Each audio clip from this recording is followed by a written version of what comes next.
আমাদের চ্যানেলে নতুন নতুন পর্ব, গল্প পড়তে ও দেখতে চ্যানেলটি সাবস্ক্রাইব করে রাখুন। অপরিচিতা, তুমি এসব কি বলছো? এটা কিভাবে সম্ভব? রাজ, জানো যখন রাস্তায় বের হই তখন কিছু বখাটে ছেলে বলে, এই যে ভাবি একা নাকি, আর কতদিন একা থাকবেন? আমরা কি দেখতে খারাপ? আমাদের দিয়ে কি চলবে? রাতে ফ্রি থাকলে বইলেন, আর কত রাত একা কাটাবো? রাজ, মানুষ এত খারাপ হয় কিভাবে? কত কষ্টে মেয়েটাকে নিয়ে বেঁচে আছি। রাজ, তাদের এমন কথা শুনে বাসায় এসে কাঁদতে হয়। মনে মনে বলি, আজ যদি রাফি থাকতো তাহলে কেউ এসব বলতে পারতো না। মেয়েটা না থাকলে হয়তো আত্মহত্যা করতাম। শুধু রাইসার জন্যই মানুষের এত বাজে কথা শুনেও বেঁচে থাকতে হয়। রাজ, রাইসার কিছু হয়ে গেলে আমি হয়তো বাঁচবো না। রাজ, বলো আমি কি করব? কতজনের মুখ বন্ধ করব? রাজ, তোমার কাছে কিচ্ছু চাই না, শুধু তোমার পায়ের নিচে একটু জায়গা চাই, যে একটা মেয়েকে সমাজে মাথা উঁচু করে বাঁচতে শেখাই। অপরিচিতা, আমার হাত পা যে ভালোবাসায় শেকলে আবদ্ধ, কেমনে আমি তোমায় বুকে জড়িয়ে নিব বলতে পারো? রাজ, আমি কখনো তোমার কাছে স্বামীর অধিকার চাইবো না, তবুও পাড়ায় ছেলেদের মুখে এসব বাজে কথা শুনতে পারবো না। হয় তুমি আমাকে গলা টিপে হত্যা করো, না হয় এই অপবাদ থেকে আমাকে রক্ষা করো। কি বলবো ভাবতে পারছি না। রাজ, তোমার উপর আমার বাঁচা মরা নির্ভর করছে। প্লিজ রাজ, তোমার পায়ের নিচে দাও না একটু জায়গা। জানো রাজ, পাড়ার ছেলেরা যখন সতীত্ব নিয়ে কথা বলে তখন নিজেকে শেষ করে দিতে ইচ্ছে করে। কথাটা বলে অপরিচিতা কেঁদে দিল। আমি বাকরুদ্ধ হয়ে অপরিচিতার কথা শুনছি। কি বলবো বুঝতে পারছি না। আল্লাহ কোন খেলায় ফেললে আমায়? কি করব আমি? বাবাই, বাবাই, তোমরা এখনো রেডি হওনি? কখন যাবে? মা, মা, তুমি কাঁদছো কেন? তুমি কাঁদলে আমিও কান্না করব। একদম কান্না করবে না। জন্মদিনে কেউ কাঁদে? বাবাই, তুমি মাকে একদম বকবে না। বাবাই, তুমি মমের চোখের পানি মুছে দাও। রাইসার কথা মতো অপরিচিতার কাছে যেতেই অপরিচিতা মাথাটা নামিয়ে নিল। যখনই অপরিচিতার চোখের পানি মুছে দিতে যাব, তখনই অপরিচিতা জড়িয়ে ধরে বলতে লাগলো, আমি শতবার কাঁদিতে রাজি যদি তুমি আমার চোখের পানি মুছে দাও। রাজ, কিছুই চাই না, সারা জীবন তোমার বুকের কোণে একটু জায়গা চাই। জানো রাজ, তোমার বুকে আমি আমার শান্তির নীড় খুঁজে পাই। তোমার হাতের স্পর্শটাও যে আমার পরম পাওয়া। ছোট বাচ্চা যেমন ভয় পেলে আঁকড়ে ধরে থাকে, এভাবে অপরিচিতা জড়িয়ে ধরে আছে। তার চোখের পানিতে বুকটা ভিজে যাচ্ছে। মনের ভেতরে এক অজানা ধ্রুব ছায়া সৃষ্টি হচ্ছে। কিন্তু হঠাৎ কথার কথা মনে হতে বুকের ভিতর চিনচিনে ব্যথা করতে লাগলো। তাই অপরিচিতাকে বললাম, কি করছো, ছাড়ো আমায়। মম বাবাইকে জড়িয়ে ধরেছে। কি মজা, কি মজা। বাবাই, লেট হয়ে যাচ্ছে। তুমি না বলছো বাহিরে ডিনার করতে নিয়ে যাবে? কখন যাবে? রাইসার কথা শুনে অপরিচিতা বুক থেকে সরালাম। বুক থেকে সরাতেই দেখে অপরিচিতা মাথা নিচু করে আছে। লজ্জাবতীর মতো মুখটা লাল হয়ে আছে। আচ্ছা রাজ, তুমি ফ্রেশ হয়ে আসো। আমি ফ্রেশ হতে চলে গেলাম। ক্রিং ক্রিং ক্রিং করে মোবাইলটা বাজছে। বালিশ মুখ লুকিয়ে কান্না করতে করতে ফোনটা তুললো। কথা, সুইট হার্ট, তুমি কোথায়? প্লিজ তাড়াতাড়ি আসো, সন্ধ্যা 7টায় পার্টি। ও কথা মনে মনে ভাবলো, এই নর্দমার কিটের জন্য আমার কলিজার টুকরা রাজকে কষ্ট দিয়েছি। নর্দমার কিটটার একটা শাস্তি দেওয়া দরকার। এই মনে করে বলল, আচ্ছা তুমি সব কিছু রেডি করো, তোমার সব বন্ধুদের দাওয়াত করো, আমি যত সময়ে আসছি। ওকে মাই সুইট হার্ট। আচ্ছা সুইট হার্ট, রাখছি, পরে কথা হবে। যে ফোনটা রাখতেই কথা অপর্ণা নিশাতুল অবনীকে ফোন দিল। কিছুক্ষণ রিং হতেই, হ্যালো, কে? অবনী, আমি কথা, কেমন আছিস? হ্যাঁ কথা, এতদিন পর মনে পড়লো? না রে, একটু ব্যস্ত ছিলাম। তোর সাথে কথা আছে। তুই আর রিচি মামুনি রেডি হয়ে আলিশান হোটেলে আসবি 7টায়। কিসের জন্য? অপর্ণা প্লিজ আসবি, কেমন?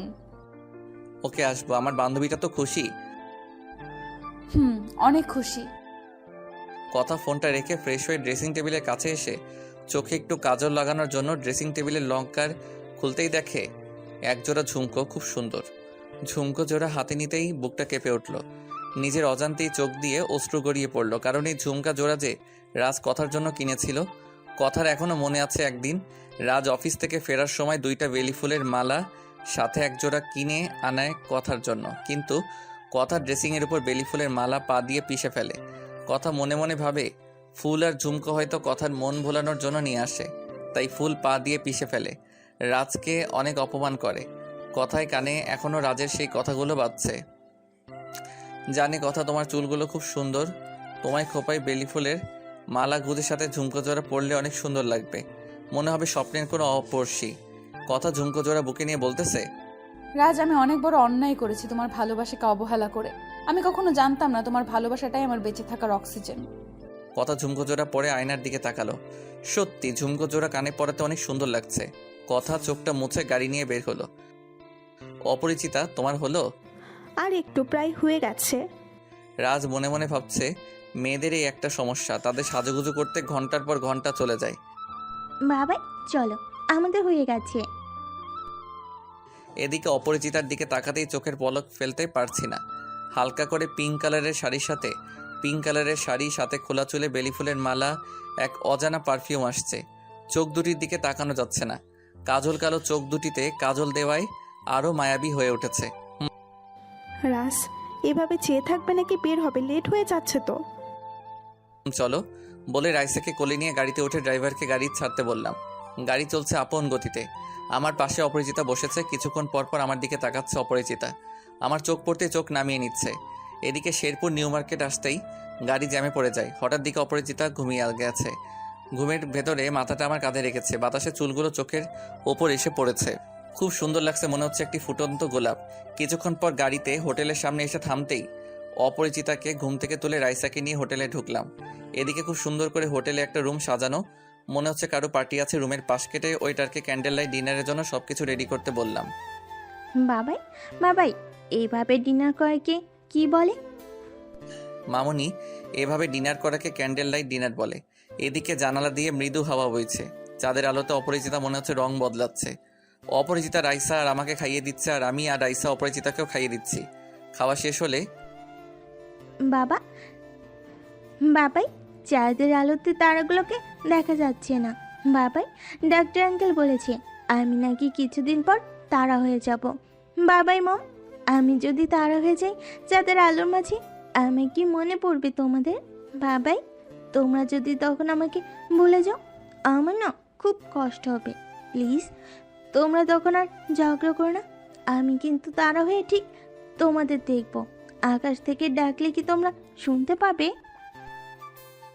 এদিকে রাইসার এমন আধ্যাত্মিক কথা শুনে অপরিচিতার আর আমি দুজনই কেটে দিলাম। কি যেন মনে করে রাইসাকে কোলে নিতে যাব, তখন অপরিচিতাও রাইসাকে বুকে জড়িয়ে বলতে লাগলো, তোর কিছুই হবে না মা, তুই যে আমার বেঁচে থাকার একমাত্র অবলম্বন। এদিকে তাকিয়ে দেখি রাইসা আমার আর অপরিচিতার বুকে, দুজনের মাঝখানে রাইসা।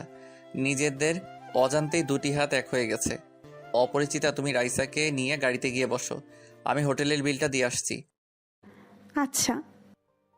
তাড়াতাড়ি আসো বলে অপরিচিতা রাইসাকে নিয়ে গাড়িতে বসলো। আমি বিল দেওয়ার জন্য যখনই ক্যাশ কাউন্টারে যাব, তখনই হোটেলের যে রুমটাতে পার্টি হচ্ছে সেই রুম থেকে কথার ঘন্টা ভেসে আসছে। অনিচ্ছা সত্ত্বেও রুমের ভেতর যা শুনলাম তা মোটেই প্রস্তুত ছিলাম না। কথা বলতেছে, এই যে আপনারা যাকে দেখছেন, মিস্টার সুজীব, মুখোশের আড়ালে একজন রাস্কেল। মেয়েদের সাথে প্রেম করে তাদের জীবনটা নষ্ট করাই এর পেশা। একমাত্র এই নর্দমার কীটের জন্য আমি পবিত্র ভালোবাসাকে অবহেলা করেছি, আমার স্বামীকে কষ্ট দিয়েছি। জানি না কখনো সে আমাকে ক্ষমা করবে কিনা। Sweetheart, are you okay? হ্যাঁ আমি ঠিক আছি এখন। ঠিক তো তখন ছিলাম না, তোর মিথ্যা ভালোবাসার মোহে পড়ে রাজকে কতই না কষ্ট দিয়েছি। কি বলছো সুইটহার্ট? কি? এই বলে সজীব কথার গালে হাত রাখতে গেল। Don't touch me rascal. তোর মতো লুচ্চার, ইন্দুর, গন্ডার লজ্জা করে না? বউ রেখে অন্য মেয়ের সাথে প্রেমের নাটক করিস? ঘরে ফুটফুটে একটা রাজকন্যার মতো মেয়ে রেখে লুচ্চামি করতে লজ্জা করে না? এই বলে ঠাস ঠাস করে আরো 2টা থাপ্পড় দিল। রুমে পিনপিনে নীরবতা বিরাজ করছে। সবাই নিস্তব্ধ হয়ে কথার দিকে তাকিয়ে আছে। কি বলছো এইসব কথা? পাগল হয়ে গেলে নাকি? তুমি ভুল ভাবছো আমাকে। আমি বিয়ে করিনি, আমি শুধু তোমায় ভালোবাসি। ছি, লজ্জা করে না? নর্দমার কীট, বউ রেখে রাজকন্যার মতো একটা মেয়ে রেখে এমন মিথ্যা কথা বলতে। অপর্ণা, রিচি, মামনিকে নিয়ে ভেতরে আয়। বাইরে থেকে কে যেন রুমে ঢুকছে। সবাই দরজার দিকে তাকিয়ে আছে। ঠক ঠক শব্দ করে ছোট্ট রাজকন্যার মতো মেয়ে মায়ের সাথে হোটেল রুমে আসতেই সজীব ভ্রু কুচকে তাকালো অপর্ণার দিকে। সজীব খানিকটা বিস্মিত হয়ে বলেই ফেলল, অপর্ণা, তোমরা এখানে। অপর্ণা কিছু বলতে যাবে তখনই কথা বলতে লাগলো। চিনতে পেরেছেন তাহলে? অপর্ণাকেও তো আপনার টাকার লোভেই বিয়ে করেছেন। অপর্ণাকেও তো আপনি টাকার লোভেই বিয়ে করেছেন। লজ্জা করে না তোর? তুইও তো একটা মায়ের গর্ভেই জন্ম নিয়েছিস। এখনো সময় আছে, নিজেকে শুধরে নে। আর কখনো তোর মতো লুচ্চাকে যেন আমার সামনে না দেখি। জানি না রাজ আমায় ক্ষমা করবে কিনা, তবু আমার শাম্ভীর সাথে কাটানো সেই স্মৃতিগুলো নিয়েই বাকিটা জীবন কাটিয়ে দিব। যতদিন বেঁচে থাকবো ততদিন আমার স্বামীর জন্য আল্লাহর কাছে দোয়া করে যাব, যার বুকেই থাকুক সে যেন ভালো থাকে। সজীব, কখনো অপর্ণাকে কষ্ট দিস না, তোর কাছে অনুরোধ। কথাগুলোতে কথা। বলে শেষ করতে না করতেই দেখি সবাই হাততালি দিচ্ছে। কথা চোখ মুছতে মুছতে হোটেল রুম থেকে বের হতেই কার সাথে যেন ধাক্কা লাগলো। কথা ধাক্কা খেয়ে মাথাটা তুলে তাকাতেই কথার চোখে অশ্রুকণা এসে ভিড় করে, কারণ ধাক্কাটা রাজের সাথে লাগে। কথা কাঁপা কাঁপা কণ্ঠে বলল, আমি তোমায় দেখতে পারিনি। ব্যথা পেয়েছো? আমি তো খারাপই, তাই না? আমার স্পর্শ পাপ। যদি ব্যথা পেয়ে থাকো ক্ষমা করে দিও। রাজ মাথাটা নাড়িয়ে হ্যাঁ সূচক জবাব দিল। রাজ, তোমার স্মৃতিগুলো আমায় প্রতিনিয়ত কষ্ট দিচ্ছে। আমি এক মুহূর্তের জন্য শান্তিতে থাকতে পারছি না। তুমি যাওয়ার পর একটা রাতও শান্তিতে ঘুমাতে পারিনি দুটি আঁখি এক করতে। আমার প্রতিটা নিঃশ্বাস শুধু তোমার নাম জপে। তোমাকে ছাড়া আমি মরেই যাব। আমি আর পারছি না। তুমি আমায় গলা টিপে হত্যা করো, নয়তো তোমার পায়ের নিচে একটু জায়গা দাও। আমি কখনো তোমার কাছে স্ত্রীর অধিকার চাইবো না। চাকরানি করে হলেও তোমার ঘরে একটু ঠাঁই দাও। তুমি অপরিচিতাকে বিয়ে করো, আমি কিছুই বলবো না, তাও তোমার থেকে দূরে সরিয়ে দিও না। কথার এমন কথা শুনে মনে হচ্ছে কলিজার টুকরাকে বুকে জড়িয়ে নেই, কিন্তু না, একটা এতিম ছোট লোক কখনো কথার যোগ্য না। কথার দিকে চেয়ে দেখি কাঁদছে, তাই ভাবলাম এখানে থাকলে নিজেকে ঠিক রাখতে পারবো না। তাই যেই পিছনে ফিরতে যাব ঠিক তখনই দেখি অপরিচিতা আর রাইসাকে কোলে নিয়ে অপরিচিতাকে বললাম, চলো গাড়িতে। আর তোমরা কেন আসছো? তোমাদের না গাড়িতে বসতে বলেছিলাম? রাজ, তোমার লেট হচ্ছিল তাই। আচ্ছা চলো। এদিকে গাড়িতে উঠতে সময় পিছন দিকে তাকাতেই বুকটা কেঁপে উঠল। কথা এখনো দাঁড়িয়ে কাঁদছে। অনিচ্ছা সত্ত্বেও গাড়িতে উঠলাম। চোখের কোণে অশ্রুকণা এসে ভিড় করছে। মনে মনে ভাবছি, কথার সাথে এমনটা করা কি ঠিক হচ্ছে? বাসায় আসতে দেখি ফোনটা ক্রিং ক্রিং করে বাজছে। তাই ফোনটা তুলেতেই নেই। দোস্ত, পাখিকে আমাদের বাসায় নিয়ে এসে পড়েছি। পাখির তো কেউ নেই। পাখি তোকে ফোন দিয়ে বলতে বলল। আচ্ছা দোস্ত, পাখি তোর কাছে নিরাপদ থাকবে, আর মা তো আছেই। মায় পাখিকে নিয়ে যেতে বলছে। আর শোন রাজ, মা তোকে আসতে বলেছে, কতদিন তোকে দেখে না। আচ্ছা দোস্ত, আসবো। মাকে বলিস পায়েস রান্না করতে। আচ্ছা, ওকে এখন রাখি। রিসান, রাজকে বলেছো?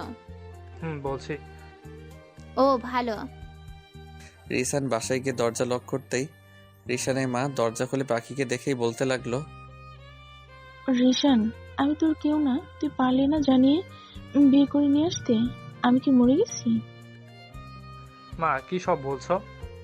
তোর বাবা মারা যাওয়ার পর কত কষ্ট করে তোকে লেখাপড়া করে মানুষের মতো মানুষ করেছি, এই মূল্য এভাবে দিলি? মা আমি বিয়ে করিনি। এই মেয়ে কি? মা বলতে দিবে তো ওকে? এর আগেই তুমি কি সব বলছো? বল। ভেতরে আসবো না, এখানেই থাকবো? আয় বাবা, ভেতরে আয়। মা এই হচ্ছে পাখি, আমাদের পাশের বাসায় থাকতো। ও মা, পাখিকে কই পাইলি? আর পাখি মা, তোর মাথায় ব্যান্ডেজ কেন? রিশান, তোর কি হয়েছে বাবা? তোর হাতেও ব্যান্ডেজ। আল্লাহ, আর বাবাটার কি হয়েছে? রিশান, বাবা বলিস না কেন, কি হয়েছে? মা অ্যাক্সিডেন্ট হয়েছিল ছোট্ট একটা। মা চিন্তা করো না, তোমার দোয়াতে কিছুই হয়নি। পাখি, মা কাঁদছে কেন? আন্টি, আমার মা তো আগেই মারা গিয়েছে, আর কিছুদিন আগে বাবাটাও মারা গিয়েছে। কে বলেছে তোর মা মরে গিয়েছে? আমি না তোর মা, আমি কি মরে গেছি? পাখি মা মা বলে রিশানের মাকে জড়িয়ে ধরছে। আজ পাখির অনেক শান্তি লাগছে। অনেকদিন পর মাকে ডেকে আত্মাটা শান্ত করলো। রিশান চেয়ে চেয়ে দেখছে। আর ভাবছে পাখি যদি সারা জীবন এই বাড়িতে থাকে তাহলে কতই না ভালো হতো। এদিকে রাজের ঘুম আসছে না, চোখ বন্ধ করলো, কথার মুখটা ভেসে উঠছে। রাজ মনে মনে ভাবছে কথা কি এখনো রাস্তায় দাঁড়িয়ে আছে। এই কথা ভেবে মামা মামিকে সবকিছু বলল। রাজ, বাবা তুমি যা করছো ঠিকই করছো, আমরা সবটাই জেনেছি। তোমাকে অনুরোধ করার মতো কিছুই নেই। আর হ্যাঁ বাবা, আমরা যাচ্ছি দেখি অপরিচিতা এখনো রাস্তা কিনা। মামা একটা অনুরোধ করব। করো। হ্যাঁ করো বাবা। মামা কথাকে আপনাদের বাসায় নিয়ে যাবেন, একা একা ফ্ল্যাটে থাকে। আচ্ছা বাবা, অবশ্যই, তুমি এই সব নিয়ে আর চিন্তা করো না। আর আমাদের মেয়ের ব্যবহারের জন্য ক্ষমা চেয়ে নিচ্ছি। তোমার সাথে যা হয়েছে তা ঠিক হয়নি। আমরা জেনে শুনে তোমার জীবনটাকে নরকে ঠেলে দিয়েছি। কি বলছেন মামা? আপনারা আমার বাবা মায়ের মতো, ক্ষমা চেয়ে ছেলেকে ছোট করবেন না। সত্যি বাবা, তুমি একটা হীরের টুকরো ছেলে। আমার মেয়েটাকে তোমার চিনতে ভুল করেছে। আচ্ছা বাবা, দেখি কথা বাসায় নাই, ওইখানেই আছে, ওই বলে ফোনটা রেখে দেয়। রাজের ঘুম আসছে না, তাই তাড়াহুড়ো করে গাড়ি নিয়ে বের হয়ে হোটেলের কাছে যেতেই দেখি হোটেলের বাহিরে একটা মেয়ে ছোট শিশুর মতো হাঁটু গেড়ে বসে আছে। গাড়ি থেকে নেমে এক পা দুপা করে কাছে যাওয়ার আগেই আষাঢ়ের আকাশ গর্জন দিয়ে ভারী বর্ষণ নামলো। বৃষ্টির সাথেই হিমহিম বাতাস শরীরকে নাড়া দিচ্ছে। কথার চেয়ে একটু দূরেই দাঁড়িয়ে আছি। আজকের বৃষ্টির সাথে কিসের যেন আওয়াজ হচ্ছে, আর পারছি না, কলিজাটা ফেটে যাচ্ছে। চোখ দিয়ে রক্তের মতো অশ্রু বেরোতে লাগলো। বৃষ্টির পানির সাথে চোখের পানি মিশে যাচ্ছে, আর পারছি না। হঠাৎ মামা আর মামি গাড়ি নিয়ে কথার কাছে যেতেই, বাবা, আমি আর বাঁচতে চাই না। যে জীবনে আমার স্বামীকে পাবো না, এই জীবন রেখে লাভ কি? কথা মা, আমার পাগলামি করিস না, বাসায় চল। বাবা, আমাকে কষ্ট পেতে চাও? যতটা কষ্ট আমার স্বামীকে দিয়েছি তার থেকেও বেশি কষ্ট পেতে চাই। আল্লাহ যেন আমায় তার থেকেও বেশি কষ্ট দেয়। এদিকে এইসব বলতে বলতে কথা সেন্সলেস হয়ে যায়। কথাকে মামা মামি বাসায় নিয়ে আসার মতো কথায় সেন্স ফিরতেই রাজ বলে কেঁদে দিয়ে তার মাকে জড়িয়ে ধরে, বাবা মা আমাকে কোথায় নিয়ে যাচ্ছ? মা, আমাদের বাসায়। মা, গাড়ি ঘোরাও, তোমাদের সাথে যেতে পারবো না।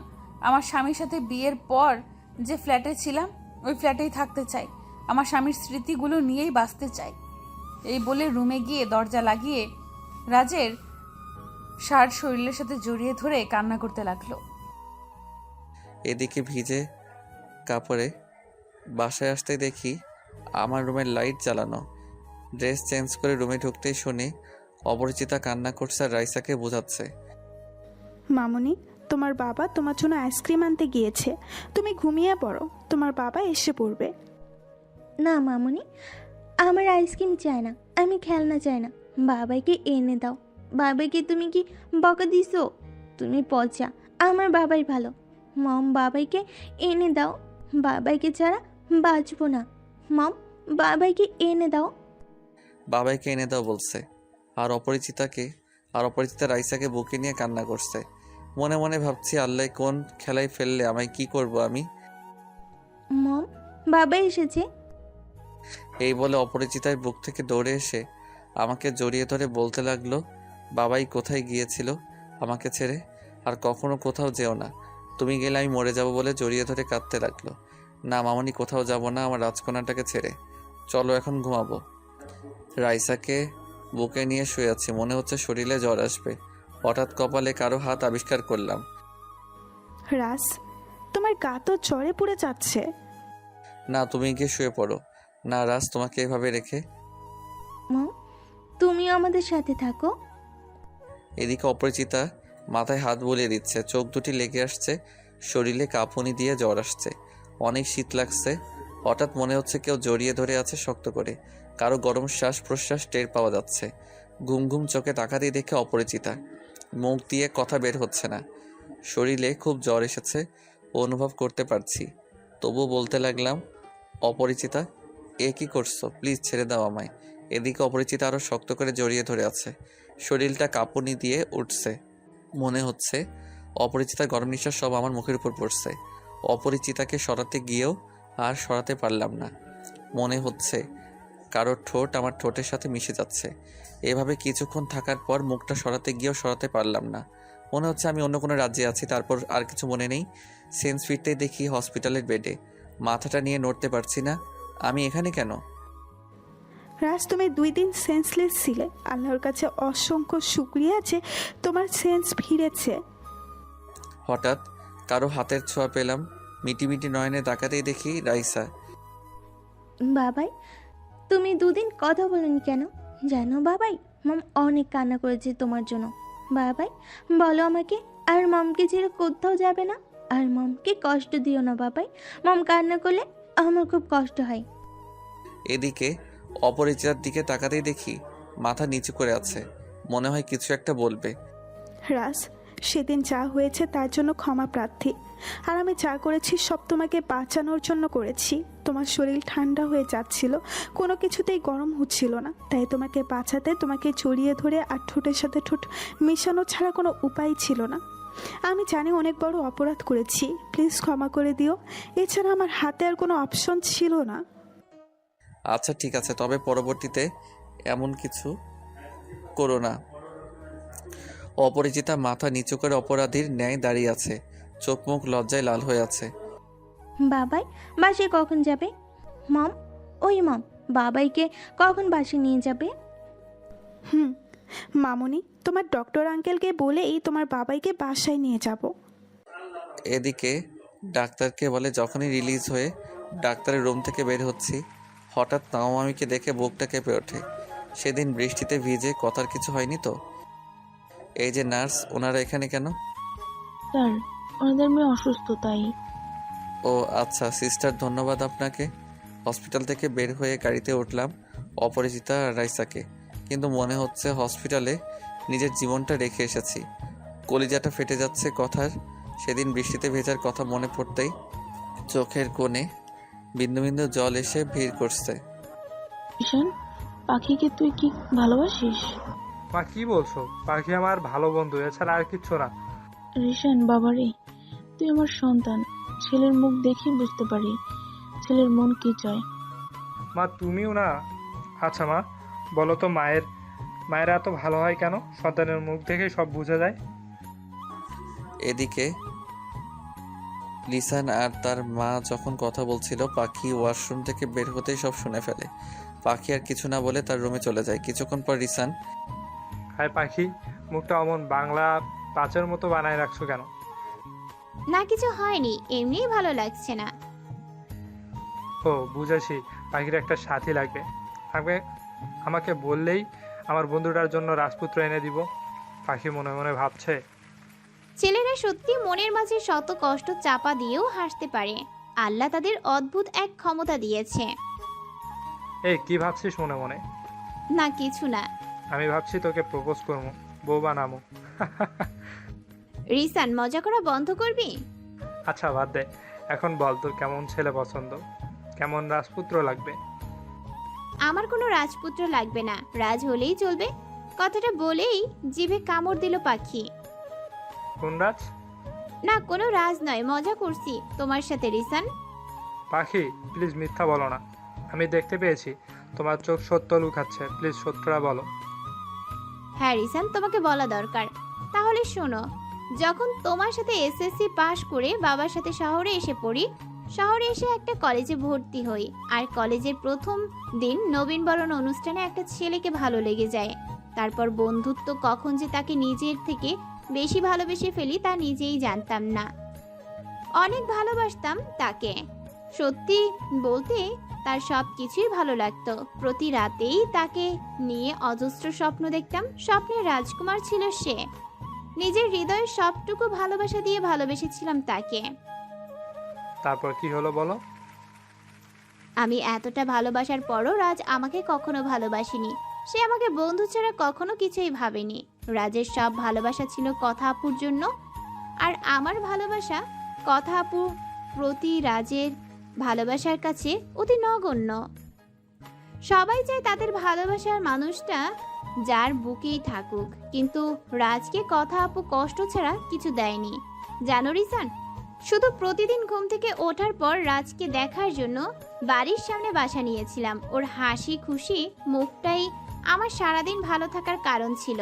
পরে একদিন শুনি যে রাজ কথা আপুর সুখের জন্য নিজের ভালোবাসাকে বিসর্জন দিয়ে কথা আপুকে ডিভোর্স দিয়েছে।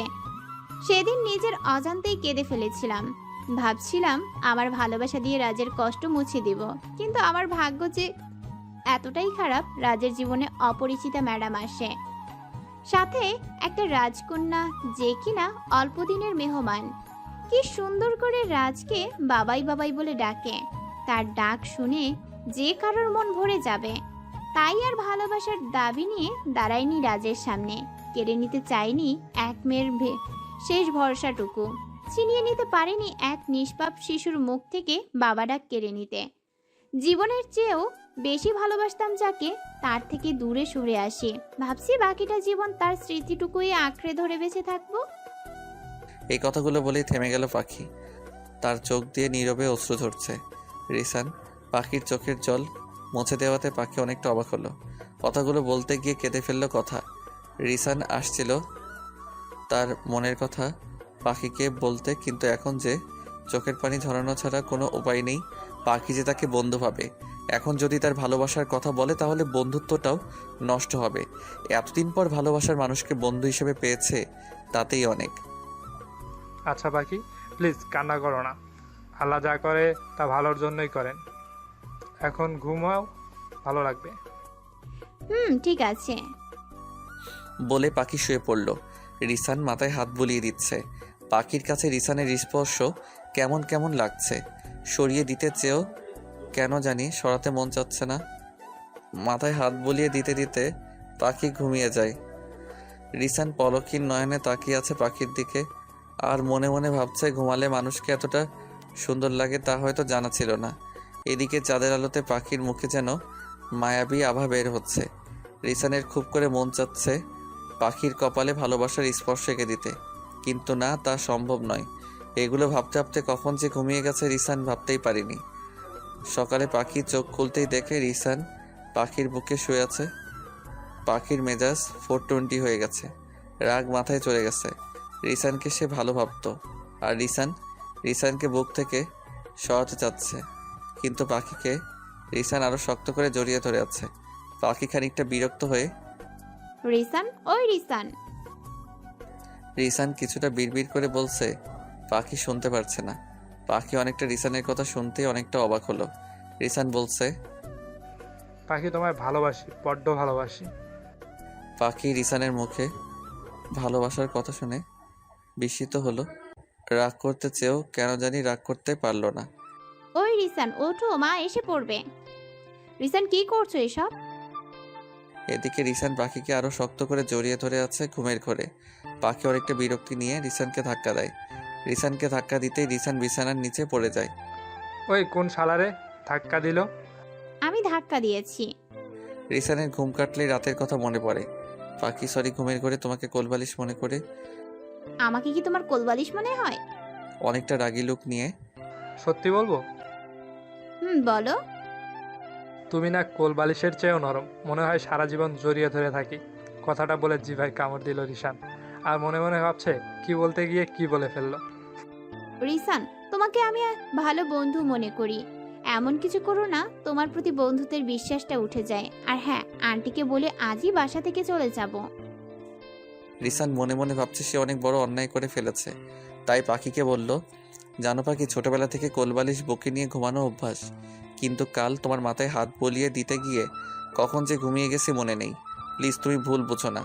তুমি ভুল বুঝলে নিজেকে ক্ষমা করতে পারবো না। পাখি রিসানের এমন কথা শুনে অনেকটা নিজের রাগকে কন্ট্রোল করলো। এই কি রিসান কান ধরে দাঁড়িয়ে আছে কেন? এই রিসান কান ধরে দাঁড়িয়ে আছো কেন? আমি যে অপরাধ করেছি তাই কান ধরে দাঁড়িয়ে আছি। বলো, তুমি ক্ষমা করছো আমায়? পাখি রিসানের এমন ছেলে মানুষই দেখে হেসে দিল।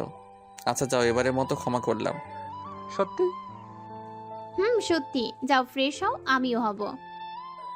রাজের ঘুম ভাঙতেই দেখে মোবাইলে 33টা মিস কল। তাই নাম্বারটা দেখে অনেকটা বিস্মিত হয়, কারণ মামা মামি এতবার ফোন দিয়েছে। কথার কিছু হলো না তো, তাই দেরি না করে মামা মামিকে ফোন দিতেই 2বার ফোন দেওয়ার পর ওপাশ থেকে কে যেন ফোনটা রিসিভ করলো। হ্যালো রাজ, বাবা একটু হসপিটালে আসবা? মামা কি হয়েছে? আমার কথাই তো কিছু হয়নি। অনিচ্ছা সত্ত্বেও বলে ফেললাম। বাবা, রাজ তুমি আসো, পরে বলছি। সকালে ব্রেকফাস্ট না করে শার্টটা গায়ে দিয়ে বের হতেই আমার একটু তাড়া আছে। রাস্তায় করে নিব বলে গাড়ি নিয়ে বের হলাম। গাড়ি ড্রাইভ করছি আর মনে মনে ভাবছি কথার তো কিছু হলো না। আবার ভাবতে ভাবতে হসপিটালে এসে পৌঁছাই। বাবা, রাজ আসতো? আমার মেয়েটা 2 দিন ধরে খাবার তো দূরের কথা, একটু পানিও খাচ্ছে না। এমনিতেই অসুস্থ, হসপিটালে আছে, তার উপর কিছুই খাচ্ছে না। বাবা, কথাকে তোমার মেনে নিতে হবে না। আমি জানি কথা যা করছে তা ঠিক করে নেই। কোনো বাঙালি মেয়ে তার স্বামীর সাথে এমন ব্যবহার হয়তো আজ পর্যন্ত কেউ করেনি। স্বামীর পায়ের নিচে স্ত্রীর বেহেশত, তা আমি জানি বাবা। আমার মেয়ের জন্য বাবা, আমি তোমার কাছে ক্ষমা চাচ্ছি, ক্ষমা করে দাও। ওকে হাজার হলো মেয়ে তো, ওর কষ্ট আমি আর দেখতে পাচ্ছি না। না খেয়ে আমার মেয়েটা হয়তো মারা যাবে। বাবা হয়ে মেয়ের মৃত্যু দেখতে পারবো না, তার আগেই যেন। মামা কি বলছেন এইসব? আমি বাবা মাকে হারিয়ে নতুন বাবা মাকে পেয়েছিলাম। কখনো মা বাবার অভাব বুঝতে দাওনি, কখনো কষ্ট দাওনি, কখনো অন্যের ছেলে ভাবনি। আর বাবা হয়ে কোনো বাবা ছেলের কাছে ক্ষমা চাইতে পারে না। আমাকে আর ছোট করবেন না। আপনি যা বলবেন তাই করব। বাবা বলেন কি করতে হবে আমার? নিজের জীবনটা যদি চান তাও আপনার পায়ের কাছে সঁপে দিব। বাবা, জীবন দিতে হবে না, কারণ পৃথিবীর সবচেয়ে ভারী জিনিস হচ্ছে সন্তানের লাশ। তাই বাবা মা মরার কথা বলো না। রাজ বাবা, তোমাকে আমি জোর করব না, তুমি কথাকে গ্রহণ করো। তবে যেভাবে হোক আমার মেয়েটাকে কিছু খাওয়াইও। আমার মেয়েটা বাকে বাঁচাও, আমার মেয়েটা না খেয়ে খেয়ে মারা যাবে। আচ্ছা বাবা, আপনি চিন্তা করবেন না, সব ঠিক হয়ে যাবে। কথা কোথায়? 21 নাম্বার কেবিনে। আমি কথার কেবিনের কাছে যেতেই বুকটা হু হু করে কেঁদে উঠল। এ কেমন চেহারা করেছে, মুখটা একদম শুকিয়ে গেছে, চোখের নিচে কালো দাগ পড়ে গেছে, চুলগুলো উস্কো শুষ্কো হয়ে গেছে। চাঁদের মতো মুখটাতে মনে হচ্ছে গ্রহণ লেগেছে। মায়াবী মুখটা সন্ধ্যা তারার মতো নিভু নিভু করে জ্বলছে। মনে হচ্ছে কখন না তারাটা আড়ালে পড়ে যায়। এসব ভাবতে ভাবতে নিজের অজান্তেই চোখ দিয়ে অনবরত অশ্রু ঝরতে থাকলো।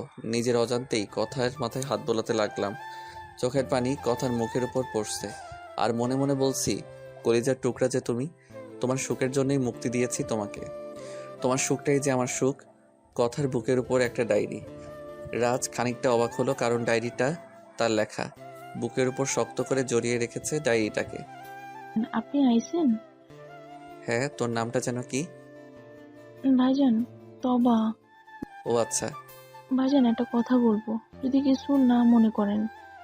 জি আচ্ছা, বলো। ভাইজান, আপনার সাথে অনেক অন্যায় করছে জানি, তবে তার চেয়ে বেশি নিজেকে কষ্ট দিয়েছে আপা। আপা সত্যি আপনাকে তার নিজের চেয়ে বেশি ভালোবাসে। ভাইজান, আপা তার অপরাধের শাস্তি পেয়েছে জানেন ভাইয়া। আপনাকে কখনো কোনোদিন নামাজ পড়তে দেখিনি, কিন্তু এখন ভাইয়া 5 ওয়াক্ত নামাজ পড়ে, নিজের জন্য কিছু চায় না, সব আপনার জন্যই যায়। একটা রাতও আপা মনিকে ঘুমাতে দেখিনি। আপনার শার্টটা বুকে জড়িয়ে কাঁদতো। যদি খেতে বলতাম তাহলে বলতো নিজের জীবন ছেড়ে চলে গিয়েছে, বেঁচে থেকে লাভ কি, আত্মহত্যা করতে তো পারবো না, এটা মহাপাপ, তাই নিজের পাপের শাস্তি নিজেকেই দিতেছি। ভাইজান, আপা মনে বলতো, তবা আমার স্বামী আমাকে ক্ষমা করবে না, আমার কলিজার টুকরা রাজকে ছাড়া বাঁচবো। আমি যে আমার কলিজার টুকরাকে অনেক কষ্ট দিয়েছি, ক্ষমা যদি না করে অন্য কাউকে বিয়ে করে নেয়, কিভাবে বাঁচবো বল তবা, বল আমায়। আচ্ছা তবা, জানিস প্রতি রাতে স্বপ্ন দেখি রাজ আমাকে মেনে নিয়েছে, আমার ঘরে কি ফুটফুটে একটা ছেলে এসছে, নাম কাব্য, ঠিক রাজের মতোই, কি সুন্দর করে আমাদের দুজনকে মা বাবাই বলে ডাকে। কিন্তু সকালে ঘুম ভাঙতেই দেখি রাজ আমার বুকে নেই। জানিস তবা, যখন আমার নিঃশ্বাস নিতে কষ্ট হয় তবে আমার জীবনটার জন্য দোয়া করিস। ভাইজান, আপামনি আপনাকে অনেক ভালোবাসে, নামাজে বসে বসে আপনার জন্য কাঁদে। আপনি আর এদিকে তোবার মুখে কথার ব্যাপারে এসব কথা শুনে কলিজাটা ফেটে যাচ্ছে। চোখের জল আর আটকাতে পারছি না। আপনি কাঁদছেন কেন? না কাঁদছি না তো, চোখে ময়লা গিয়েছে। বাসা যেতে হবে। মাকা, আমি আসি, আপামনিকে কষ্ট দেন না। এদিকে তোবা চলে যাওয়ার পর কথার দিকে এক নজরে চেয়ে আছি। হঠাৎ দেখি কথা আস্তে আস্তে চোখ খুলছে, তাই তাড়াতাড়ি চোখের জল মুছে কথার কাছ থেকে দূরে গিয়ে দাঁড়ালাম। তুমি আসছো? কি শুরু করছো খাওয়া দাওয়া বাদ দিয়ে? প্লিজ খেয়ে নাও। আমাকে ক্ষমা করে বুকে টেনে নেবে কি? জানো রাজ, তোমাকে একটা বার বুকে জড়িয়ে নেওয়ার জন্য বুকটা ফেটে যাচ্ছে। তুমি যাকে ইচ্ছে বিয়ে করতে পারো, তবে একটি বার আমায় শক্ত করে জড়িয়ে ধরবে। কি বলছেন এসব? আপনি কোনো অপরাধ করেননি, আর অপরাধ নিজের অজান্তে করলেও ক্ষমা করে দিয়েছি। এখন একটা অনুরোধ করব, রাখবে? অনুরোধ নয়, বলো আদেশ। তুমি আমার জীবন চাইলে হাসতে হাসতেও দিয়ে দিব। তুমি আমার জীবন চাইলেও হাসতে হাসতে দিয়ে দিব। একটা মেয়ের কাছে স্বামী যে সব। তাহলে সময় মতো খেয়ে নিবে, এটা অনুরোধ। আচ্ছা, তুমি বলছো না খেতে মন চাইলেও খাবো। স্বামীর কোনো আদেশ পালন না করতে পারলেও এটা তো করতে পারবো। তোমাকে একটা অনুরোধ করব। করো। আমাকে খাইয়ে দিবে? খুব ইচ্ছে করছে তোমার হাতে খেতে। আচ্ছা, এই বলে খাইয়ে দিচ্ছি। কথা খাবার খাচ্ছে আর কাঁদছে। এমন দৃশ্য দেখে নিজেকে ঠিক রাখতে পারছি না। মনে হচ্ছে কথাকে শক্ত করে জড়িয়ে ধরে বলি তোমাকে ছেড়ে কোথাও যাব না, কিন্তু না, তা তো এখন সম্ভব নয়। তুমি কাঁদছো কেন? না, কাঁদছি না তো। হঠাৎ পকেটের ফোনটা ক্রিং ক্রিং করে বাজছে। ফোনটা ধরতেই মনে হচ্ছে ওপাশ থেকে কেউ কাঁদছে। হ্যালো অপরিচিতা, কাঁদছো কেন? রাজ, আমার বেঁচে থাকার শেষ অবলম্বনটাও মনে হয় হারিয়ে ফেললাম। কি হয়েছে বলবে তো? অপরিচিতা কাঁদতে কাঁদতে বলতে লাগলো। রাজ, রাইসা কথা বলছে না। রাজ, আমার কলেজের টুকরাটার কিছু হয়ে গেলে আমি বাঁচবো না। রাজ প্লিজ, তুমি কোথায়? প্লিজ আসো একটু বাসায়। হাসপাতাল থেকে বের হতেই কথার সেই রহস্যময় চাহনি, মনে হচ্ছে তার চাহনি আমায় বলে দিচ্ছে, রাজ তুমি আমাকে ছেড়ে যেও না, কিন্তু আমাকে যে যেতেই হবে।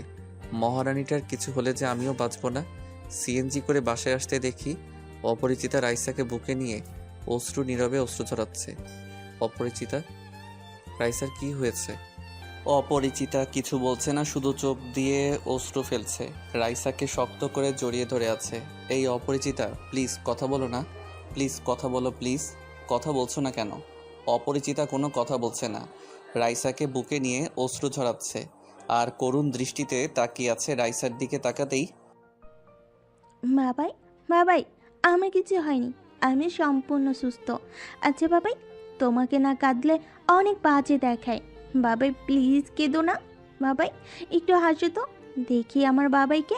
আচ্ছা বাবাই, আমি যদি হারিয়ে যাই একদম কাঁদবে না, তখন তো বলতে পারবে না বাবাই। ওই বাবাই আর কাঁদো না, কাঁদলে তোমায় বড্ড খারাপ লাগে। আচ্ছা বাবাই, আমি যদি আর কখনো এভাবে কথা না বলি মারা যাই? না, আমার মহারানী এমন কথা আর কখনোই বলবে না। কিন্তু রাইসা তো কথা বলছে না, রাইসা তো সেন্সলেস হয়ে আছে। যা ভাবলাম সব কল্পনা ভাবতেই বুকটাতে কাল বৈশাখী ঝড় বয়ে গেল। একটা অ্যাম্বুলেন্সকে ফোন দিয়ে রাইসা আর অপরিচিতাকে নিয়ে হসপিটালের ইমার্জেন্সি বিভাগে ভর্তি করলাম। এখন আমি ইমার্জেন্সি বিভাগের বাহিরে বসে আছি। মনের মাঝে এক অজানা ঝড় বয়ে যাচ্ছে। হঠাৎ মিস্টার রাজ, মা মেয়ে দুজনেই অবস্থায় সংকোচনজনক, দুজনের বাঁচার চান্স 50-50। ডাক্তার, কি হয়েছে বলবেন তো? শোনেন মিস্টার রাজ, মিসেস অপরাজিতা মেন্টালিটি শক খেয়েছে, তার ভালোবাসার মানুষের কাছ থেকে কষ্ট পেয়েছে। আচ্ছা মিস্টার রাজ, মিসেস অপরিচিতা কি কাউকে ভালোবাসে? পেশেন্টের যে অবস্থা তাতে মনে হচ্ছে পেশেন্ট কাউকে নিশ্চয়ই ভালোবাসতো। শুধু ভালোই বাসতো না, তাকে ভেবেই দিনরাত পার করতো। পাশাপাশি মেয়েটার অসুস্থতা তার উপর তীব্র মানসিক প্রভাব ফেলেছে, তাই ব্রেনের 60% হ্যামারেজ হয়ে গেছে। যদি পারেন পেশেন্ট যাকে ভালোবাসে তাকে বলেন পেশেন্টের যেন কোনো প্রকার কষ্ট না দেয়। ভালোবাসার মাধ্যমে সম্পূর্ণ সুস্থও হতে পারে। আর যদি ছোট মেয়েটা মারা যায় আর যাকে ভালোবাসে সে না ভালোবেসে পেশেন্টকে, তাহলে পেশেন্টের বড্ড উন্মাদ হয়ে যাবে, মারা যেতে পারে। আচ্ছা ডাক্তার, রাইসার কি হবে? বাঁচবে তো? বাঁচা মরার মালিক সব উপরওয়ালার হাতে। এখানে আমরা শুধু চেষ্টা করতে পারি। মিস্টার রাজ, ছোট মেয়েটা লাস্ট পর্যায়ে আছে, এখনো কিডনি ম্যানেজ করা হয়নি। 72 ঘন্টার মধ্যে কিডনি প্রতিস্থাপন করা না গেলে বাঁচানো যাবে না ছোট বাচ্চাকে। আরেকটা কথা যে কিভাবে বলি, তবে বলতেই হবে, ছোট মেয়েটার যে পরিস্থিতি আছে সেখানে দেশের কেউ কিডনি প্রতিস্থাপন করার সাহস পাচ্ছে না। অপারেশন এর সাকসেসের সম্ভাবনা 80%। মিস্টার রাজ 24 ঘন্টার মাঝে কিডনি সংগ্রহ করে বিদেশে যেতে হবে। ডাক্তার, কিডনি নিয়ে চিন্তা করবেন না প্লিজ। ডাক্তার, বিদেশ যাওয়ার ব্যবস্থা করেন। মিস্টার রাজ কে কিডনি দিবে তাকে ডাকেন, তার সাথে কিছু কথা বলার ছিল। আর এই গ্রুপে ব্লাড সবার সাথে পাওয়া যায় না। কিডনিটা আমি দিব। হোয়াট? এটা কোনোভাবেই পসিবল না কেন পসিবল নয়? মিস্টার রাজ। আপনি যে অসুস্থ প্রতি মাসে হসপিটালে আসেন, আপনার সব রিপোর্ট দেখছি। মিস্টার রাজ ক্ষমা করবেন, আমরা ডাক্তার মানুষকে বাঁচাই, একজনকে বাঁচাতে কাউকে মৃত্যুর মুখে ঢেলে দিতে পারি না। Please doctor, no more question. Raisa is my heart. Okay mister Raj. Mister Raj, আপনার জন্য একটা খুশির সংবাদ আছে। খুশির সংবাদ? তাও আমার জন্য?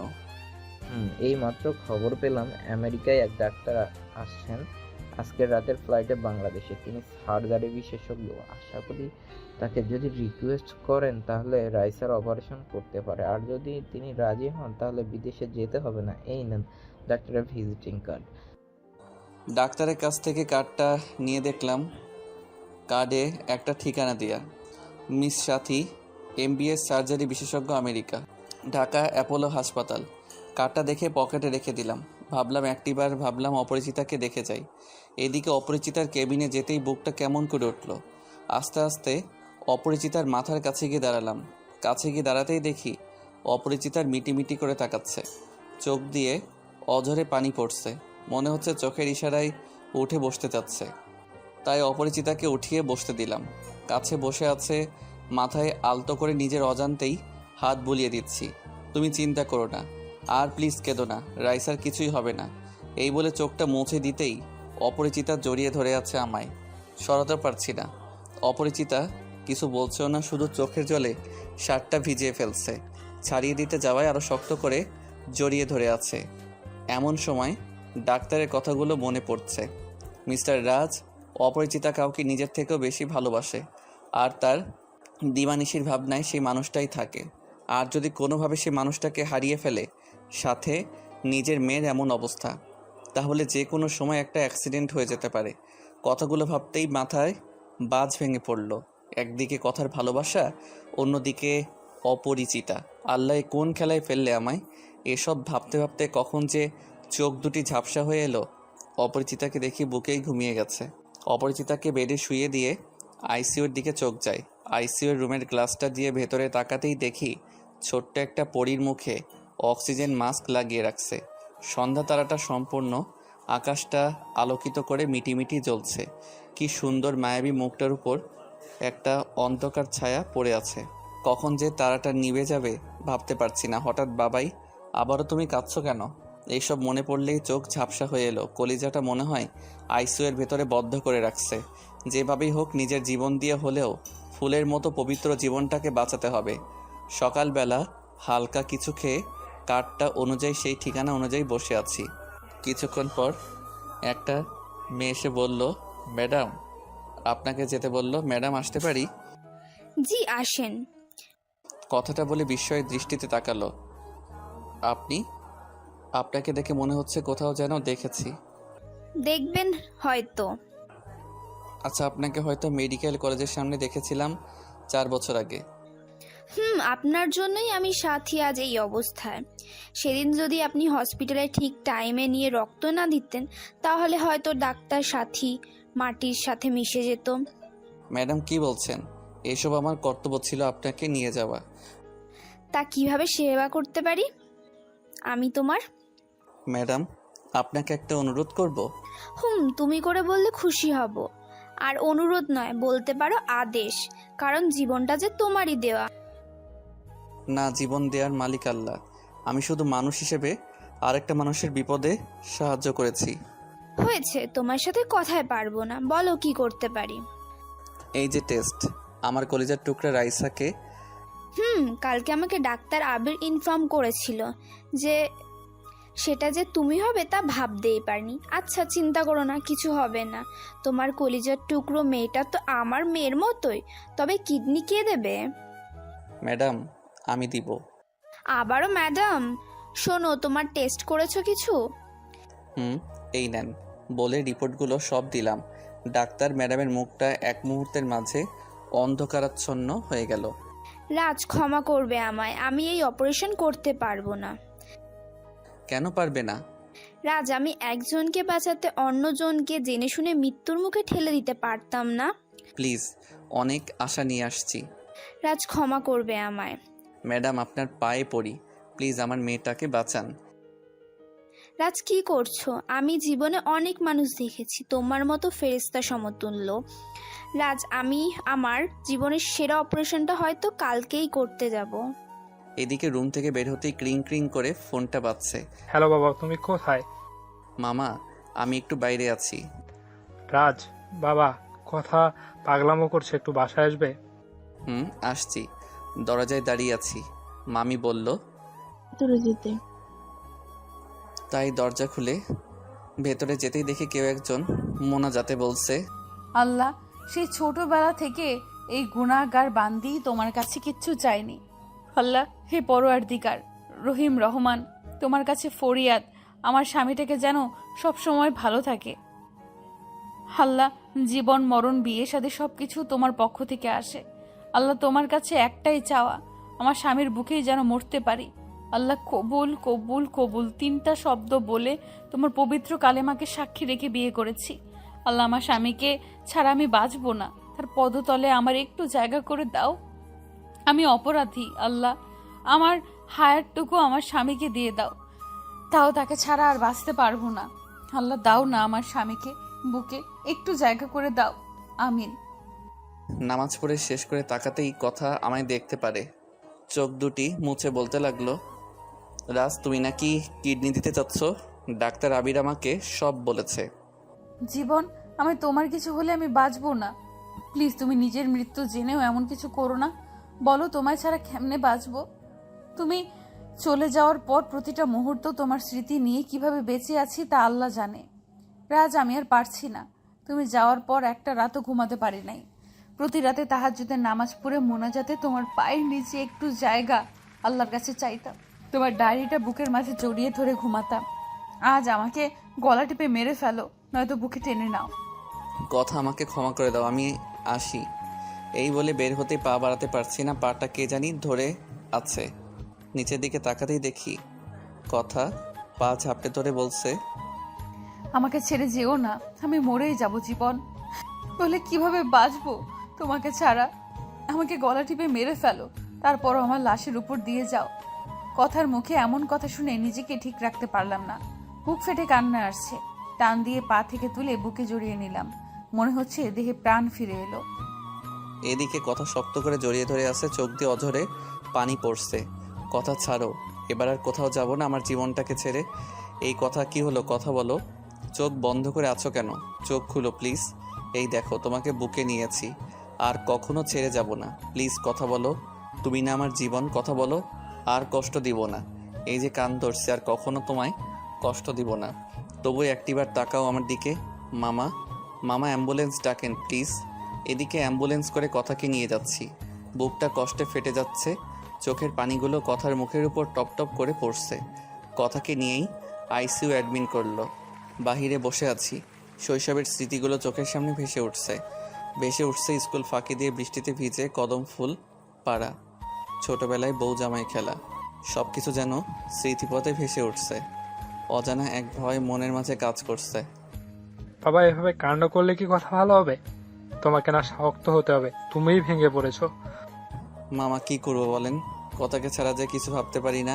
বাবা, আল্লাহকে ডাকো, আর এভাবে বাচ্চা ছেলের মতো কান্না করো না। মিস্টার রাজ, রুগীর আপনি কি লাগেন? কি বলবো ভাবতে পারছি না। কথা তো আমার কাছে ডিভোর্স চেয়েছিল, আমি তো কথাকে ডিভোর্সও দিয়েছিলাম। না, কথা তো পরে ডিভোর্স পেপার ছিঁড়ে ফেলেছে। এই যে মিস্টার রাজ, কোথায় হারিয়ে গেলেন? পেশেন্ট আপনার কি লাগে? যে আইসিইউ শুয়ে আছে সে হচ্ছে মিমেন্স রাজ, আমার স্ত্রী। শোনেন তাহলে, আপনার স্ত্রীর অবস্থা খুবই সংকটজনক। কিছু টেস্টের রিপোর্ট এসেছে, বাকিগুলো আসলে বলতে পারবো যে বাঁচবে কি মরবে। প্লিজ ডাক্তার, এমন কথা বলবেন না। তোকে ছাড়া যে আমি বাঁচবো না। রাজ, পেশেন্টকে বাঁচানোর আমাদের প্রথম কর্তব্য। রাজ কি করবে বলেন? আপনার স্ত্রী ব্রেন স্ট্রোক করেছে, সম্ভবত ঠিক মতো খায়নি, ঘুমায়নি, তার পাশাপাশি ডিপ্রেশন কাজ করছে। ডাক্তার যেভাবে হোক কথার যেন কিছু না হয়, তাহলে নিজেকে কখনো ক্ষমা করতে পারবো না। রাজ, আপনাকে একটা কথা বলবো। স্যার বলেন।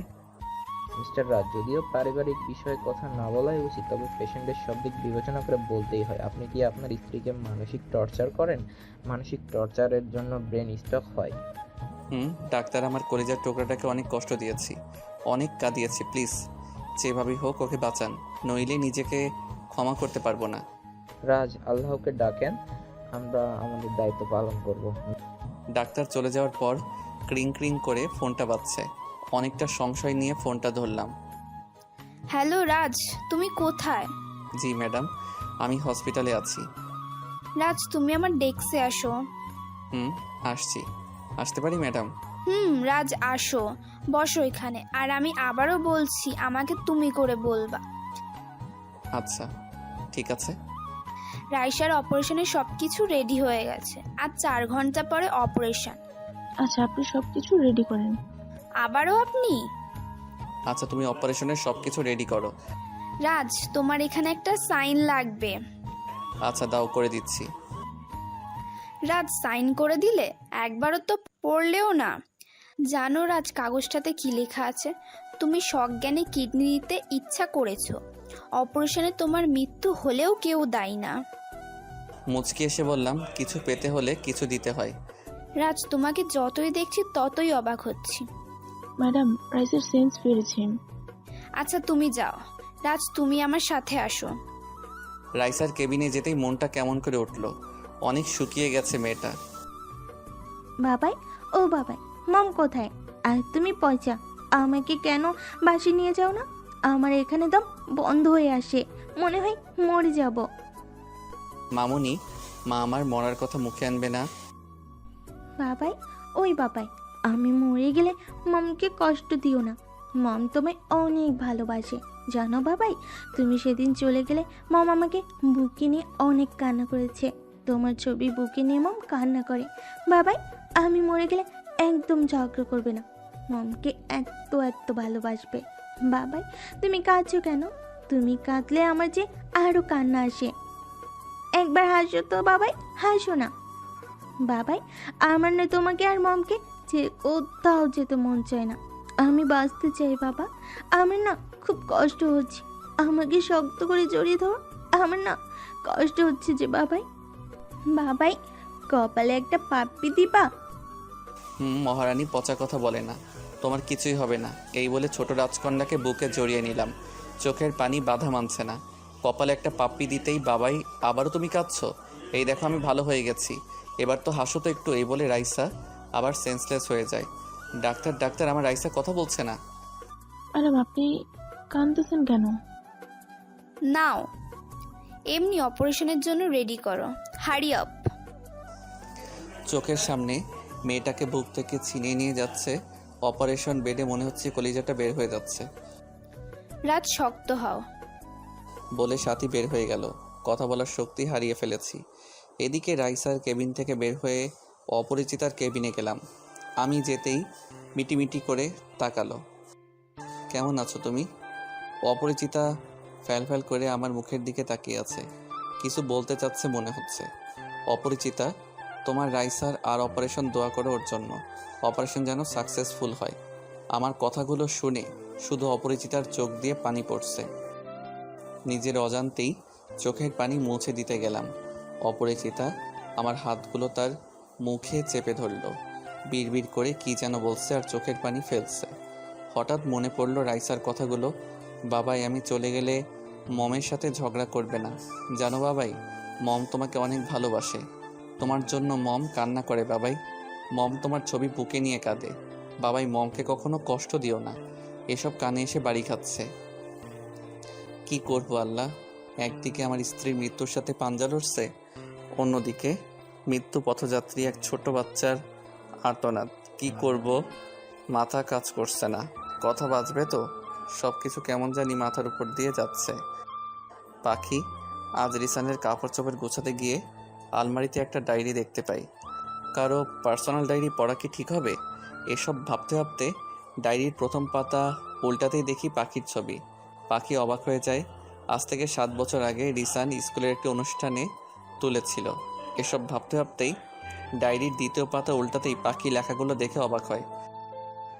প্রিয়তম মেশু, আজ বৈশাখের প্রথম দিন। বৈশাখ যেমন নতুন বছরের সূচনা করে, তেমনি আজ তোমার সাথে বন্ধুত্ব করে নিজের জীবনের আরেকটি অধ্যায় শুভ সূচনা করলাম। পাখির হঠাৎ মনে পড়ে যায় বৈশাখের প্রথম দিনে সে নীল শাড়ি পরে স্কুলে যায়, আর সেই দিনই রিসানের সাথে পরিচয়, তা থেকে বন্ধুত্ব। তার পরের পাতা বের হতেই কথা মুগ্ধ নয়নে লেখাগুলো পড়ছে। জানো পাখি, আমি তোমাকে হয়তো ভালোবেসে ফেলেছি। তোমাকে একদিন না দেখলে নিজেকে ঠিক রাখতে পারি না। মনটা যেন কেমন কেমন করে। চোখে নিজের পৃথিবীটা দেখেছি, জেনেছি নিজেকে তোমারই আবেশে। কত যে লিখেছি কবিতা, আমি যে সারাটা জীবন ভর কখনো বুঝিনি তোমার মাঝেই ঘুমিয়ে রয়েছে পর। কখনো লিখিনি তেমন কবিতা, বুঝিনি তাহার রূপ আমার ভিতরে লুকিয়ে। সে যেন তোমাকেই বলে চুপ, যেভাবে বলিব সেভাবেই চলিব।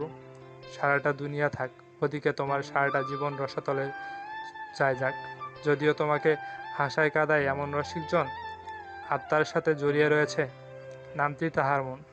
শুনো না কখনো তোমার আদেশ, যদি বা মানুষ হও, তোমার কাছে যে বিবেক রয়েছে তার দুয়ারে যাও। জানো পাখি, যেদিন তুমি আমাকে না বলে চলে যাও, তখন সেদিন আমার স্বপ্নগুলো সব এলোমেলো হয়ে যায়। সর্বপ্রথম সেদিন কান্না করেছিলাম। জানো, প্রতিটা মোনাজাতেই তোমাকে যাইতাম। খুব স্বপ্ন দেখতাম তোমাকে নিয়ে, যে আমাদের ছোট্ট একটা সংসার হবে। তারপর একদিন তোমার সাথে বাসে দেখা। সেদিন মনে হয়েছিল সারা পৃথিবীর সব সুখ যেন আমার চোখের সামনে। কিন্তু যখনই তোমাকে আমার ভালোবাসার কথা বলতে যাব, ঠিক তখনই শুনি তুমি রাজকে ভালোবাসো। নিজের ভালোবাসাকে সেদিন বুকের মাঝে চাপা দিয়ে বলেছিলাম তোমায়, সত্যি তোমায় পছন্দ আছে। সেদিনের পর থেকে একটা রাতও ঘুমাতে পারিনি। ভেবেছি আর জীবনে কাউকে ভালোবাসবো না। তোমার সাথে কাটানোর স্মৃতিগুলো বুকে নিয়েই বাকি জীবনটা পার করে দিব। বড্ড ভালোবাসি যে তোমায়। পাখি রিসানের ডায়েরিটা পড়তে পড়তে একসময় চোখ দুটি ঝাপসা হয়ে যায়। পাখি ভাবতে লাগলো, আমি তো রাজকে ভালোবাসি, কিন্তু সবার ভালোবাসা তো পূর্ণতা পায় না। আমি না হয় রিসানের মাঝেই রাজকে খুঁজে নিব। রাজের রক্ত যে রিসানের শরীরেও বইছে। ডায়েরিটা রেখে পাখি শাওয়ার নিতে যায়। এদিকে রিসান ঘুম থেকে উঠে বিকেলে ফ্রেশ হওয়ার জন্য ওয়াশরুমের দরজা ধাক্কা দিতেই করে পাখি চিৎকার দিল। রিসান তার দুহাত দিয়ে চোখ ঢেকে ফেললো। পাখি এখনো করছে। ঈশান, কি হলো দেখ তো। মা, দেখা যাবে না। ঈশান, দেখা যাবে না মানে? আচ্ছা, আমি যাচ্ছি। মা, তোমার আসতে হবে না, আমি দেখছি। পাখি এদিকে দরজাটা লাগিয়ে, রিসেন্ট কিছু দেখোনি তো? কেমনে দেখবো, চোখ তো বন্ধ হাত দিয়ে। আচ্ছা চোখ খুলো, কিছু দেখেছো? তোমার টাওয়াল পেছানো। কি, তোকে সত্যি ভালো মনে করেছিলাম, বিয়ের আগে সব দেখে নিলি। আল্লাহ, আমার বিয়ে হবে না, আমি কি করব? এই বলে পাখি রিসানকে ধাক্কা দিয়ে বের করে দেয়। রিসান মনে মনে ভাবছে, নিজেই দেখতে বলে আবার নিজেই লুচু বলে। মেয়েদের মনে যে কি আছে, যা হবার হয়েছে। ফ্রিতে সিনেমা দেখা হয়েছে। পাখি শাওয়ার নিয়ে নীল শাড়ি পরে বের হচ্ছে। অন্যান্য দিনের তুলনায় আজ পাখিকে অনেক সুইট আর মায়াবী লাগছে। ওই লুচু, কি দেখো অমন করে? পরি দেখি, পরি। ও আচ্ছা, দেখো তাহলে। কেমনে দেখবো? আগের মতো টাওয়াল পরে আসো। যা বদমাইশ, আমার বুঝি লজ্জা করে না? এদিকে রাত 10টা বাজতে আর 1.5 মিনিট আছে। আমি এশার নামাজ পড়ে 2 রাকাত নফল নামাজ পড়ে আল্লাহর কাছে 2টি হাত উঠিয়ে বলতে লাগলাম, হে পরম দয়ালু রহমানুর রহিম, আজ একটা ফুলের মতো পবিত্র শিশুর অপারেশন। আল্লাহ, অপারেশন যেন সাকসেস হয়, তার সাথে আমার কলিজার টুকরা কথা যেন সুস্থ হয়ে যায়। আল্লাহ, জানি না বাঁচবো কি মরবো, হয়তো আজকের পর কখনো পৃথিবীর আলো দেখা হবে না। তুমি আমার স্ত্রীটাকে তোমার রহমতের নিচে জায়গা দিও। এতিম তো, ছোটবেলা থেকে নিজের জন্য কি চাইবো বলো? আমার জন্য শুধু তোমাকে চাইলাম। অপরিচিতা যেন রাইসাকে নিয়ে বাঁচতে পারে। যদি আমাকে পছন্দ হয় তোমার করে নিয়ে কোনো আপত্তি নেই। এতিমের একটাই অনুরোধ, আমার জীবনের বদলে তোমার কাছে 3টি মানুষের মুখে হাসি চাই। আমিন। ঘড়িতে তাকিয়ে দেখি রাত 9টা। চোখ মুছে কথার কেবিনে গেলাম। কথার দিকে তাকাতে বুক ফেটে কান্না আসছে। জানি না আজকের পর হয়তো এই চাঁদ মুখটা আর দেখা হবে না, শুনতে পারবো না। আমাকে তোমার বুকে একটু জায়গা দাও। চোখ দুটি দিয়ে অবিরাম বৃষ্টির ফোঁটা পড়ছে, মনের মাঝখানটা অজানা ঝড়ে তুলপাল হয়ে যাচ্ছে। কথার মাথার কাছে বসে মাথায় হাত বুলিয়ে দিচ্ছি।